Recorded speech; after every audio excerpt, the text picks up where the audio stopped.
Assalamualaikum warahmatullahi wabarakatuh. Innal hamdalillah nahmaduhu wa nasta'inuhu wa nastaghfiruh wa na'udzu billahi min shururi anfusina wa min sayyiati a'malina. Man yahdihillahu fala mudilla lahu wa man yudlil fala hadiya lahu. Wa ashhadu an la ilaha illallah wahdahu la sharika lahu wa ashhadu anna Muhammadan 'abduhu wa rasuluh. Ya ayyuhalladzina amanu taqullaha haqqa tuqatih ولا تموتن إلا وأنتم مسلمون.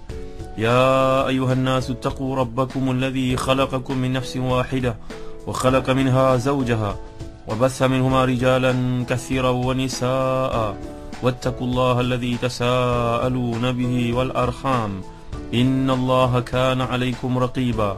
يا أيها الذين آمنوا اتقوا الله وقولوا قولا سديدا يصلح لكم أعمالكم ويغفر لكم ذنوبكم ومن يطع الله ورسوله فقد فاز فوزا عظيما. أما بعد. Saudara penghormat bersama hadir Syahudin, ikhwati fillah, para pendengar yang dirahmati Allah sekalian. Alhamdulillah, bersyukur kita kepada Allah Subhanahu wa taala kerana dengan limpah kurnia dapat kita menyambung kuliah tafsir di IKIM ini saudara. Dan para pendengar yang dimuliakan Allah sekalian, kita telah pun mentafsirkan pada kuliah yang terdahulu sehingga kepada ayat permintaan Nabi Musa agar dilancarkan pertuturannya. Kemudian sehari ini rahmati Allah sekalian, kita masuk pada ayat yang ke-8, 29 hingga ke-35. Firman Allah Subhanahu wa taala, a'udzu billahi minasyaitonir rajim. Yafqahu qawli waj'al li waziran min ahli Harun akhi ushdud bihi azri wa ashrikhu fi amri kay nusabbihaka katsira wa nadhkuraka katsira innaka kunta bina basira. Maksudnya, saudara pendengar yang dirahmati Allah sekalian, agar mereka memahami perkataanku, dan jadikanlah untukku seorang pembantu dari keluargaku, iaitu Harun saudaraku. Tegurkanlah kekuatan dengan adanya dia, dan jadikanlah dia teman dalam urusanku, agar kami banyak bertasbih kepadamu dan banyak mengingatimu. Sungguhnya engkau maha melihat keadaan kami. Para pendengar rahmati Allah sekalian, pada kuliah terdahulu kita telah pun bincangkan bagaimana Nabi Musa ni mohon kepada Allah SWT agar dadanya dilapangkan untuk menghadapi Fir'aun yang terkenal sebagai seorang raja yang kejam. Jadi tuan-tuan yang dimuliakan Allah sekalian, kita telah bincangkan juga bagaimana Nabi Musa mengikut pandangan para ulama tafsir, baginda ni telah pun ketika kecil diduga oleh Fir'aun kerana dia memukul ataupun menarik janggut Fir'aun atau memukul muka Fir'aun dengan tongkat, seperti riwayat dikemukakan oleh Imam Al-Baghawi. Ada ayat lain yang menunjukkan bahawa Fir'aun mempertikaikan kewajaran Musa ni untuk berkata-kata. Sebagai pemimpin mestilah ada kemampuan pidato yang tinggi, tuan-tuan. Dalam ayat lain kita perhatikan surah Az-Zukhruf contohnya, Fir'aun ni menceritakan, Allah SWT bawakan kisah tersebut, kata-kata Fir'aun, Am ana khairum min hadha alladhi huwa mahinun wala yakadu yubin. Bukankah aku lebih baik daripada orang yang hina ini dan hampir tak dapat didengar jelas apa yang dikatakan olehnya. Para ulama ada banyak tafsiran. Antara tafsiran yang telah saya jelaskan kepada tuan-tuan, perbezaan bahasa di antara bangsa Bani Israel dengan bahasa Qibti. Nabi Musa ni adalah keturunan Bani Israel dan Fir'aun pula dalam keturunan Akbar Qibti. Masing-masing ada hujah tersendiri, tuan-tuan yang dimuliakan Allah sekalian. Kebanyakan para ulama tafsir berkata Nabi Musa ni termakan bara selepas diberi pilihan sama ada lu'lu', mutiara ataupun emas ataupun perak. Dipilih dengan bara. Nabi Musa telah pun milih bara api di atas malaikat yang telah pun menolak tangannya ke situ. Ini menurut kebanyakan para ulama tafsir. Jadi Nabi Musa sedar akan kekurangannya dan kelancaran kata-katanya itu. Lantas Nabi Musa telah mohon kepada Allah SWT, jadikanlah untukku seorang pembantu dari keluargaku. Jadi baginda minta Allah SWT mengangkat seseorang untuk menjadi pembantunya dalam pekerjaan yang berat ini, kerana tidak terpikul rasanya bersendirian kerja tersebut, terutamanya kerana kurang lancar dalam bercakap atau pidato itu. Jadi Nabi Musa telah minta keluarga yang terdekat, kerana itulah orang yang paling layak, yang paling memahami dirinya, yang paling mudah untuk diajak berunding. Lihat tuan-tuan, ini satu pengajaran yang penting bagi kita. Dalam dakwah perlu kepada pembantu. Jangan buat kerja seorang diri. Mana-mana motivator, mana-mana kajian antarabangsa training menunjukkan pentingnya kita menghargai subordinate kita, orang berada bawah kita sebagai contohnya. Dengan sebab itu kita akan lebih maju ke hadapan. Dan antara kelebihan di sini Nabi Musa dalam masa yang cukup singkat, pemilihan itu lakukan Allah SWT kepadanya, yakhtassu bi rahmatihi man yasha. Allah Taala memberi kepadanya nikmat pemilihan sebagai seorang utusan Allah itu. Allah lebih mengetahui segala-galanya. Nabi Musa merayu kepada Allah SWT agar ada pembantu. Dan alangkah hebatnya pembantu ini, tidak ada doa yang lebih hebat daripada doa seseorang untuk adik-beradiknya sendiri. Dan inilah doa seorang adik kepada abang. Dalam banyak kitab-kitab tafsir menunjukkan bahawa Nabi Harun lebih tua daripada Nabi Musa sebanyak 3 tahun. Lebih tua dari Nabi Musa 3 tahun lebih senior. Nampaknya Nabi Musa memilih Nabi Harun untuk menjadi temannya. Ini sebaik-baik doa, tuan-tuan. Doa untuk mendapat ikhtisas bin nubuwah wa risalah. Tidak ada doa yang lebih hebat seorang saudara kandung kepada saudara kandung yang lain berbanding dengan doa Nabi Musa seperti disebut oleh Rasulullah SAW. Inilah kehebatan Nabi Musa hendakkan ada pembantu. Apakah tidak memadai Nabi Musa dengan Allah SWT terus? Wa kallallahu Musa taklima. Nabi Musa mendapat nikmat, Allah bercakap dengannya tanpa perantaraan. Mengapa tidak cukup setakat itu? Nampaknya Nabi Musa AS begitu tawaduk. Dia nak juga bantuan pandangan seorang manusia kerana malu dia kepada Allah SWT, dan segala perkara nak rujuk kepada Allah SWT. Ada baiknya kalau seorang dapat berunding dan pilihlah orang di kalangan yang sangat faham tentang saya. Dalam perniagaan pun, tuan-tuan yang berdekat Allah sekalian, bila kita kaji banyak syarikat, company antarabangsa dunia menunjukkan betapa pentingnya hubungan kekeluargaan untuk menjaga kemaslahatan perniagaan yang dibangun ke itu. Kerana tidak ada orang yang lebih boleh diamanahkan berbanding dengan keluarga sendiri, dalam darah daging sendiri. Dan inilah yang berlaku pada Nabi Musa AS. Satu ayat Allah SWT menunjukkan kepada kita untuk kita faham. Kalau tidak percaya kepada adik-beradik sendiri, kepada siapa yang akan dipercayai, tuan-tuan yang dimuliakan Allah sekalian. Jadi Nabi Musa ni mengajukan berbagai-bagai permintaan kepada Allah SWT. Kalau kita pelajari dari sudut bahasa Arab, tuan-tuan boleh rujuk dalam, sebagai contohnya, kamus Al-Farid, begitu juga kamus Al-Aziz. Dua kamus yang sangat menarik untuk kita mengkaji bahasa Al-Quran yang Allah turunkan ini.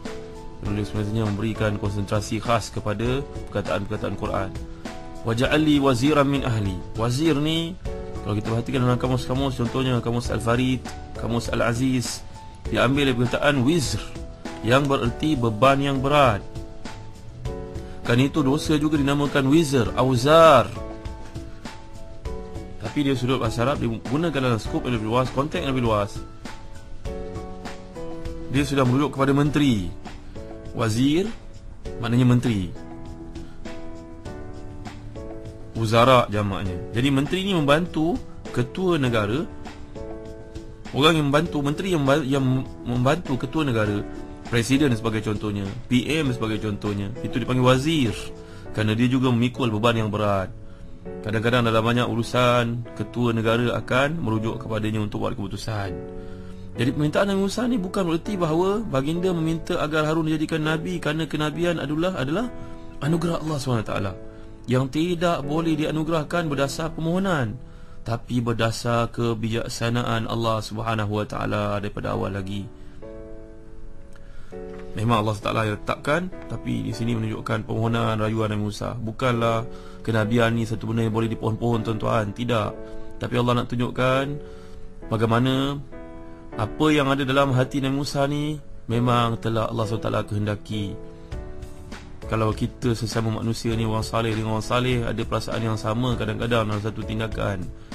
Yang disebut dalam hadis sahih, al-arwahu junudun mujannada, ma ta'arafa minha talaf wa ma tanakara minha talaf. Kita dalam hidup ni kadang-kadang kita merasai satu benda, sahabat baik kita, orang beriman yang saleh, yang cuba nak jadi saleh macam kita pun berfikir benda yang sama, tuan-tuan. Itu tandanya kesatuan hati. Dan Nabi Musa mohon kepada Allah SWT satu benda yang telah termaktub dalam ketentuan Allah. Harun ini akan menjadi Nabi bersama dengan adiknya Musa alaihi wassalam. Jadi permohonan Nabi Musa ni disebabkan beban-beban kenabian yang tentunya banyak, beraneka ragam, yang akan dipikul olehnya. Dan Nabi Muhammad SAW juga bertugas menyampaikan risalah. Dan tugas Nabi Muhammad SAW ni sangat berat. Kerana itu keliling Nabi SAW ada para sahabat seperti Abu Bakar, Umar, Uthman, Ali ridwanullahi alaihim ajma'in. Jadi tugas ni tuan-tuan yang dimuliakan Allah sekalian, Nabi Musa mohon kepada Allah Subhanahu Wa Taala supaya dia ada kekuatan, kerana masa pemilihan itu amat cepat berlaku dalam sekelip mata, dan dia mohon kepada Allah dengan adanya Nabi Harun ini dapat mainkan peranan ushdud bihi azri, ushdud bihi azri, agar dikuatkan belakangku ya Allah. Wa asyrikhu fi amri, dan jadikanlah dia kawanku dalam membuat keputusan-keputusanku, dalam urusan-urusan yang akan kujalankan ya Allah. Tuan-tuan yang dimuliakan Allah sekalian, lihat di sini, dia merupakan satu permohonan Nabi Musa yang berkaitan dengan urusan luar dirinya, iaitu supaya Harun membantunya. As-Sawri meriwayatkan dari Abu Sa'id, dari Ikrimah, dari Ibn Abbas radhiyallahu anhum ajma'in, bahawa dia mengatakan, lalu diangkatlah Nabi Harun sebagai Nabi pada saat itu, ketika Nabi Musa telah diangkat menjadi Nabi sebelumnya. Ibn Abi Hatim meriwayatkan daripada Aisyah radhiyallahu anha, dia pernah keluar untuk menunaikan ibadah umrah, lalu Aisyah radhiyallahu anha singgah di rumah seorang Arab Badui. Waktu itu Aisyah mendengar seorang lelaki bertanya, saudara yang bagaimana yang paling bermanfaat bagi saudaranya di dunia? Mereka semua menjawab, kami tidak tahu. Orang itu menjawab, demi Allah aku tahu. Aisyah mengatakan, dalam hatiku aku merasakan dalam sumpahnya orang itu tidak mengucapkan insya-Allah, berarti dia benar-benar mengetahui konteks saudara yang bagaimana yang paling bermanfaat bagi saudaranya di dunia. Orang tu tak kata insya-Allah aku tahu, tapi dia kata aku tahu, demi Allah aku tahu. Jadi nampaknya dia confirm. Lalu orang tu menjawab, orang yang paling manfaat bagi saudaranya adalah seperti mana Nabi Musa sangat bermanfaat kepada abangnya Nabi Harun. Waktu dia memohon kenabian, mohon jawatan kenabian ini untuk Nabi Harun abangnya. Lalu Aisyah radhiyallahu anha pun terfikir dalam benak fikirannya, benar demi Allah, benar orang ni memanglah betul dalam kata-katanya. Orang yang paling manfaat terhadap saudaranya adalah orang yang mendoakan untuk saudaranya, macam Nabi Musa mendoakan untuk Nabi Harun alaihi wassalam. Lalu Aisyah radhiyallahu anha ummul mukminin pun terbitlah dari bibirnya mengatakan, wa kana indallahi wajiha, memang benar Nabi Musa ni di sisi Allah menduduki tempat yang sangat terhormat. Saudara hati Allah sekalian, ushdud bihi azri ni maksudnya teguhkanlah kekuatanku dengan adanya dia. Azr, kata Mujahid, bermakna belakang. Wa asyrikhu fi amri, jadikanlah diteman dalam urusanku. Maknanya tuan-tuan, azr ni tulang belakang. Kalau ada satu yang berdiri di belakang kita, memegang kita belakang, membantu kita untuk menyokong kita, dan alangkah baik kalau yang mengambil tanggungjawab ini merupakan orang yang kita kenal sedari kecil, bermain, bergumpal bersama-sama dengannya. Itulah Nabi Musa mengenali abangnya Nabi Harun. Maka tuan-tuan yang dimuliakan Allah sekalian, datang ayat wa asyrikhu fi amri, jadikan dia teman dalam urusanku, maksudnya teman untuk bermesyuarat. Kai nusabbihaka katsiran wa nadhkuraka katsira, agar kami banyak bertasbih kepadamu, banyak mengingatimu. Mujahid berkata, seorang hamba tidak termasuk golongan orang yang banyak mengingati Allah sehingga dia mengingati Allah SWT dalam keadaan berdiri, duduk dan berbaring. Kai nusabbihaka katsira, mengingati Allah dengan banyak-banyaknya dalam apa juga keadaan dia ingat pada Allah SWT. Kalau tuan-tuan ada peluang, tuan-tuan milikilah kitab Riyadhus Salihin. Kalau Riyadhus Salihin ni tuan-tuan tak mampu nak miliki, ada satu ringkasan Riyadhus Salihin. Kitab ringkasan Riyadhus Salihin telah pun diringkaskan oleh Syekh Muhammad Yusuf An-Nabhani. Buku berwarna kelabu ni tuan-tuan yang dirahmati dan dikasihi Allah sekalian, menyenaraikan antara sifat-sifat orang saleh, tangga, anak tangga untuk menjadi orang saleh. Antara tangganya itu banyak mengingati Allah SWT, sehingga dibawakan Nabi Muhammad SAW dalam satu keadaan tidak kurang dari satu sekali baginda SAW mengucapkan Allahumma ghfirli wa tub alayya, ya Allah ampunkan aku dan terimalah taubatku. Berkali-kali tak berhenti-henti Nabi Muhammad SAW mengucapkannya. Bahkan dalam satu kesempatan bertemu pun tak kurang dari satu sekali Nabi SAW mengucapkannya. Dalam tafsir Hasyiatus Sawi menjelaskan bahawa Nabi Muhammad SAW begitu banyak mengucapkannya, tamanya bila umur baginda SAW mendekati ke-63. Kemudian innaka kunta bina basira, sungguhnya engkau maha melihat keadaan kami. Maksudnya engkau ya Allah maha melihat keadaan kami dalam ketentuan-Mu terhadap kami, anugerah kenabian kepada kami, serta urusan ketetapan-Mu untuk kami bertemu dengan musuh-Mu Fir'aun la'natullah alaih. Segala puji bagi-Mu ya Allah, Engkau Maha mengetahui atas segala ketetapan-Mu, tapi aku merayu kepadamu agar dipertimbangkan permohonan ini.